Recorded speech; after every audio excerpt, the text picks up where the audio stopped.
جافا سكريبت من أشهر لغات البرمجة على مستوى العالم، وبنستخدمها عشان نعمل بيها صفحات ويب تفاعلية وألعاب وأبليكيشنز.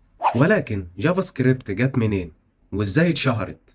جافا سكريبت تم اختراعها في سنة 1995 عن طريق بريندن إيتش، اللي كان بيشتغل ساعتها في نتسكيب. إيتش اتطلب منه تاسك إن هو يعمل سكريبتنج لانجويج لنتسكيب نافيجيتور، وسماها بعد كده لايف سكريبت. بغض النظر عن ان الاسم اتغير لجافا سكريبت بسبب سان مايكرو سيستمز اللي كانت بتمتلكها جافا في الوقت ده، ما كانتش عايزه تخلي الناس تفتكر ان جافا سكريبت نسخه من جافا. جافا سكريبت اتشهرت بسرعه وتم تبنيها من كذا متصفح زي انترنت اكسبلور وفايرفوكس في سنه 1997، وجافا سكريبت اصبحت من الاوفيشال ستاندرد، ومن ساعتها شهرتها شغاله بتزيد.